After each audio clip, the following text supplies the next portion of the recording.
તો વડોદરાની એક નામાંકિત શાળાને સીબીએસઈએ નોટિસ ફટકારી હોવાની વાત સામે આવી છે। આપને જણાવી દઈએ, નામાંકિત હાઈસ્કૂલ ટ્રી હાઉસને સીબીએસઈએ નોટિસ ફટકારી છે। વડોદરાથી આ સમાચાર, જેમાં શાળાના વેચાણ કે અન્ય કોઈ પ્રક્રિયા કરી હોવાનું સીબીએસઈના ધ્યાનમાં આવ્યું છે કે જબ્બર રિયાલ્ટી એલએલપી સાથે કેટલાક કરાર કર્યા હોવાનું સામે આવ્યું છે। સીબીએસઈ બોર્ડ દ્વારા ગત 5 ડિસેમ્બરે નોટિસ ફટકારવામાં આવી છે। આપને જણાવી દઈએ, આગામી 30 દિવસમાં શાળાએ સીબીએસઈને જવાબ આપવો પડશે।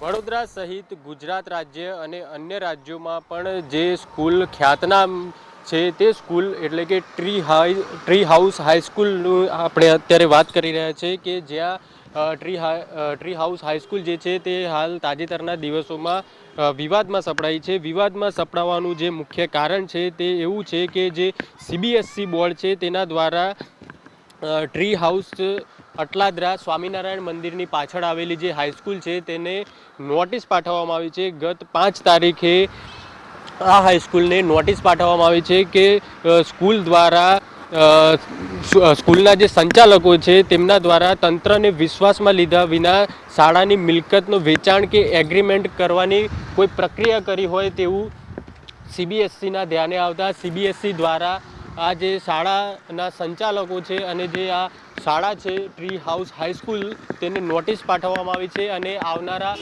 30 દિવસોની અંદર આ જે પણ પ્રક્રિયા કરી હોય તે મામલે શાળા પાસેથી જવાબ માંગવામાં આવ્યો છે। પરંતુ જ્યારે મંતવ્ય ન્યૂઝની ટીમ આ શાળાએ પહોંચી ત્યારે શાળાના જે સંચાલકો છે, શાળાના જે પ્રિન્સિપાલ છે તેમને સ્પષ્ટ આ મુદ્દે કોઈ પણ વાત કરવાનો ઇનકાર કર્યો હતો। પરંતુ સૌથી મોટી વાત એ છે કે જો આ હકીકત સત્ય હોય અને શાળા દ્વારા આવું કોઈ પણ પ્રકારનું કૃત્ય કરવામાં આવ્યું હોય તો એ સૌથી મોટો પ્રશ્ન છે, કારણ કે શાળામાં જે અભ્યાસ કરતા વિદ્યાર્થીઓ છે તેમના ભવિષ્યનું શું, તે પણ અહીં સૌથી મોટો પ્રશ્ન ઉદ્ભવી રહ્યો છે। કેમેરામેન કેતન શિંદે સાથે દર્શન ચૌધરી, મંતવ્ય ન્યૂઝ, વડોદરા।